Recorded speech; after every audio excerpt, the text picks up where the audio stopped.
Hello, Unicorn class. This is Miss Trish welcoming you to our first online RE class for the kindergarten through third grade Unicorns group.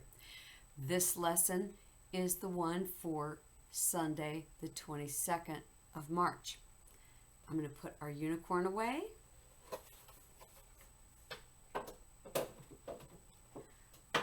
This week's theme is the wisdom of story.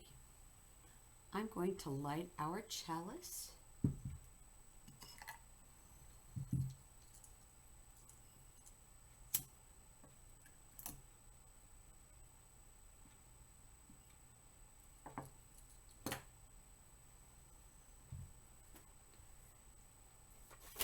All right. Love is the spirit of this church and service its law. This is our great covenant, to dwell together in peace, to seek the truth in love, and to help one another.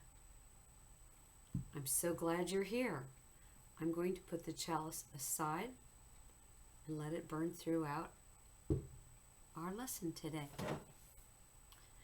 So, wisdom through story. Well, as usual, I've got the Wonder Box here. A little different Wonder Box from the one we usually have. And I wonder what's inside it. Something that will help us find wisdom in story. What could it be? Let's see.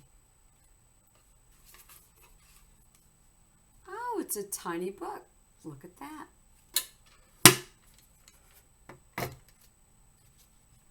It's called A Cup of Tea. I know that story. It's a wisdom tale. Wisdom tales are ways to show how wisdom works in real stories and real lives. And it's easier to understand than if I just told you about wisdom. This story is famous in many different cultures. This one is from the Zen culture. I'm going to read it for you now. A wise Zen master was known from far and near to give good counsel and have excellent wisdom. He would teach his people about enlightenment in the way of Zen.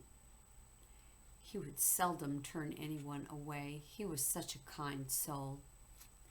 Then one day, an important man with fine robes came to his hut. This man was dressed royally, and he had a big booming voice that said, "I've come for you to teach me the ways of Zen. Open my mind to enlightenment." Well, it was obvious that this man was used to getting his commands followed. The Zen master looked at him and smiled, and he said, "Let's discuss this inside over a cup of tea." They went inside and sat down, and a person brought the tea. The master poured a cup for his visitor. He poured and poured and poured, and the tea ran over the brim of the cup, through the saucer, down over the table, and onto the rich robes of the important man. Finally, the important man jumped up and cried, "Enough!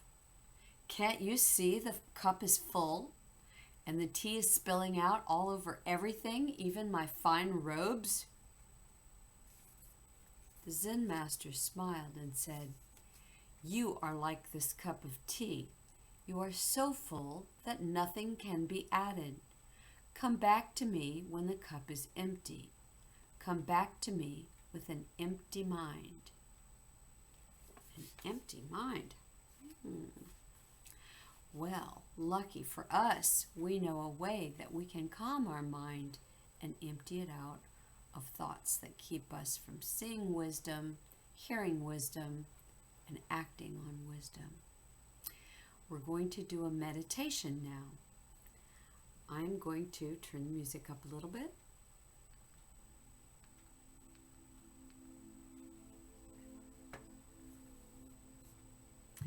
Settle into your seat, get relaxed,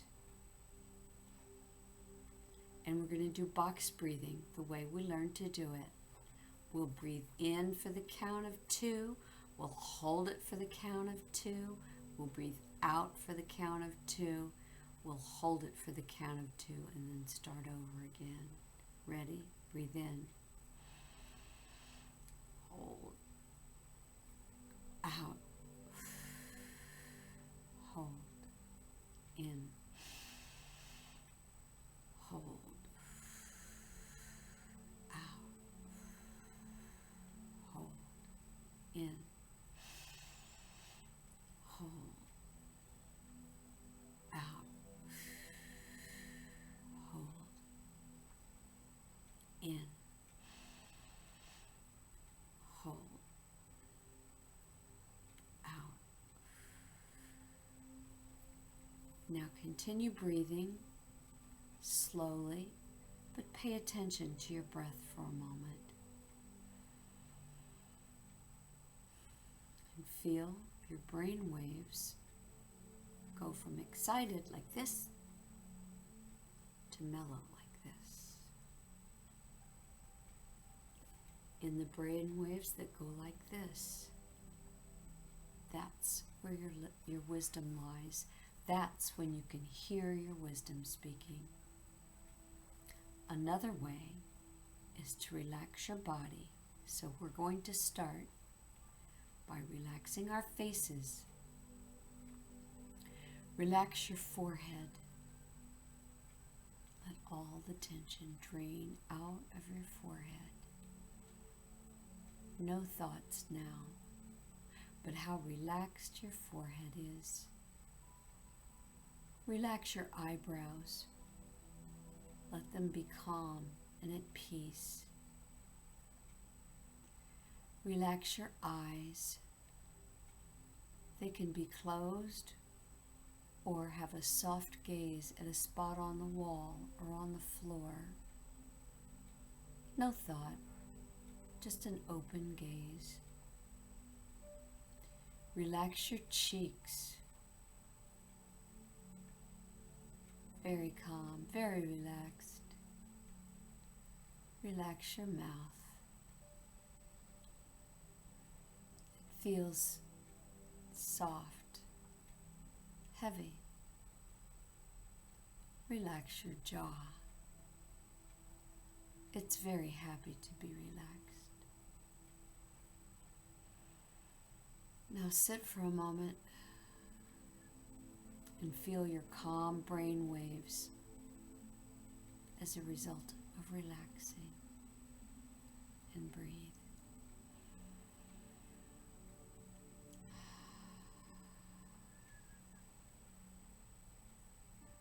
Whenever you're agitated, you can use these methods to calm yourself and tap into your wisdom. Now, visualize a tiny book in your mind. Open the book. This is a book of your life. On the first page is the chapter of when you were a baby and a toddler. You used your wisdom then to discover the world, to learn new things like how to walk, how to talk, how to feed yourself. Your caregivers used wisdom to keep you safe and healthy, to keep you fed, clean, and dressed. Feel the wisdom that was there when you were a baby. Now turn the page. You're a little older now, old enough to go out and play with your friends in an independent way. You and your friends used your wisdom then to play together, to have fun, to learn how to share and take turns, to learn how to care about each other. Your caregivers used wisdom then to make sure you were safe, so you could grow up, so you could learn more things, so you could have a happy life. Feel the wisdom that was there as you were a little kid, learning and growing. Now turn the page. We're in the present time now. You use your wisdom every day to make good decisions, to calm yourself when someone does something you didn't like, when you feel angry or left out or sad. You use your wisdom to help you be resilient and bounce back. Now close the book and come back to now. You can open your eyes when you're ready and rejoin us here in the Unicorn class online. It's good to have you back. All that wisdom you might not have even known you had. I am going to read you a book that's another wisdom story, and I've got it here. This is actually a short story. It's about an old woman who wanted to know the difference between heaven and hell before she died. She went to the temple and she asked the monks, "Can you help me? I really want to know the difference between heaven and hell." And the monks smiled at her and said, "Of course we can help you. Trust us." And they put a blindfold over her eyes, and then they led her somewhere. When they took the blindfold off, she was standing at the entrance of a large dining hall with big round tables piled high with the most delicious looking and smelling food she'd ever seen or she'd ever smelled. There were fruits and vegetables, desserts of all kinds, apple pie, chocolate cake, ice cream. There was also soup and stew that smelled so wonderful. But all the people around the table were sad and thin. Each one of them had a big spoon with a really long handle, but the handle was so long that they couldn't get the food to their mouths. Every time they'd try to get a bite of food, it would dump out of that long-handled spoon, or they could only get it to their head and not to their mouth. So they were sad and they were crying. They were desperate to have some food. And the old woman said, "Oh, please, I've had enough. I can't look at this anymore, for this is truly hell. Would you please now show me heaven so I can see the difference?" The monk smiled and said, "Of course." And they put the blindfold back on her eyes. And they led her somewhere. They took the blindfold off again, and the old woman looked, and now she was really confused because she was in the same entranceway, looking at the same big dining hall with those huge round tables piled high with all that wonderful food. It smelled so good, it looked so wonderful that she was getting hungry herself. But this time, the people at the table were smiling and happy. They looked well fed, and she looked more closely, and even though they still had those long-handled spoons, now they were feeding each other, for this was easy to do with those long-handled spoons. They were sipping the soup and chewing the stew, and they were saying, "This is great. Thank you for helping me. I'm so grateful to have something in my belly." And the old woman said, "Now I see. I understand. Hell is where the people are selfish and want only for themselves. And heaven is where the people are helpful and generous. They care about each other and share. Thank you for showing me. Namaste. And then she left. Now we're going to move to our next segment, which is our activity. Oh, I have one more thing to show you. Just in case you didn't get a good visual of what that looked like, I have a couple of friends that can show you what it's like to try to eat with long-handled spoons. Here they are.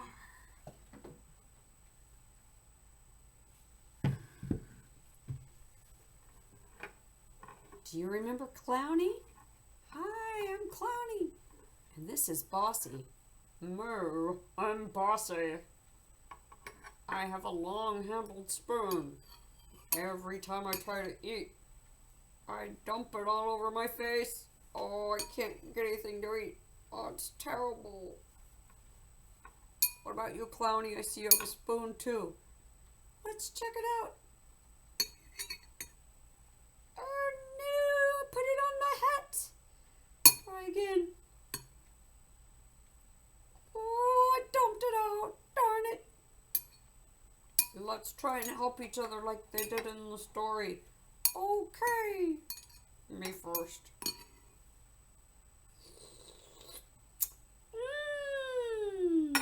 I'm so glad to have a sip. Let me feed you. That stew is amazing. I know we're going to be fine now if we help each other. Let's eat.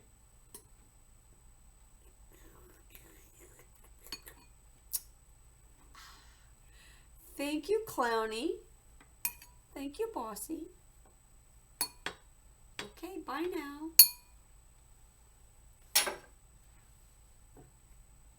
Oh, we might need that. Okay, now we're going to do our activity.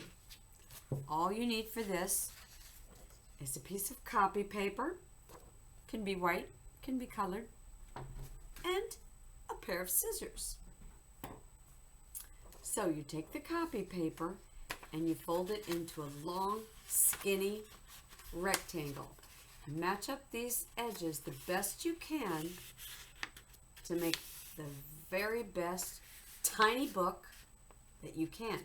Just like the tiny book that you saw from A Cup of Tea.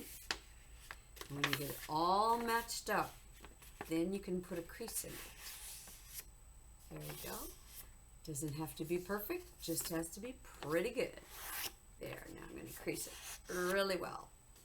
Then you open it up, and now you're going to fold it again in half to make a short, fat rectangle.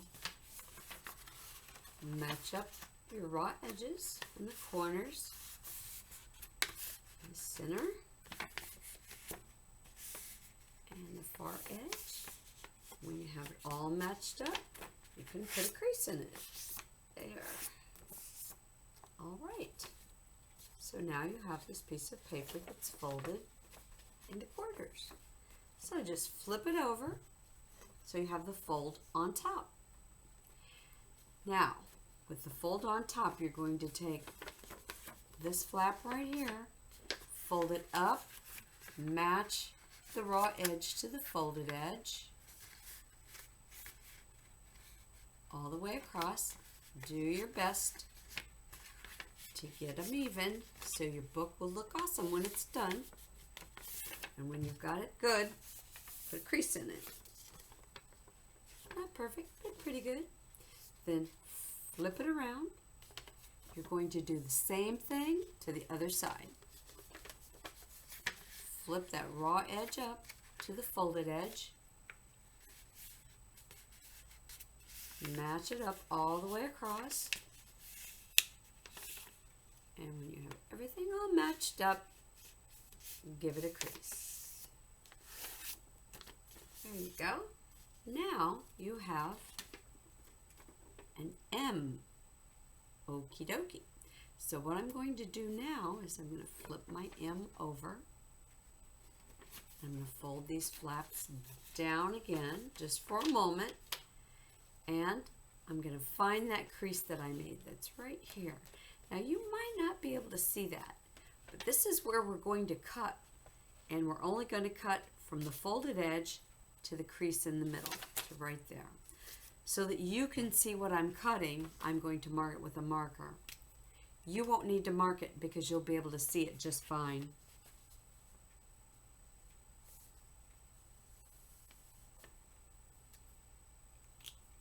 Okay, I've got it marked. So this is the folded edge. We're going to cut right to the center where the other crease lands. I'll flip it this way so you can see.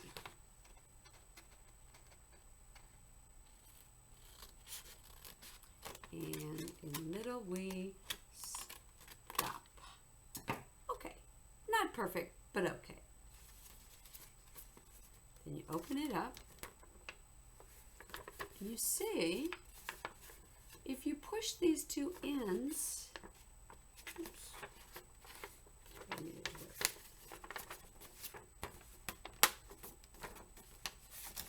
there we go. It's got to be this direction.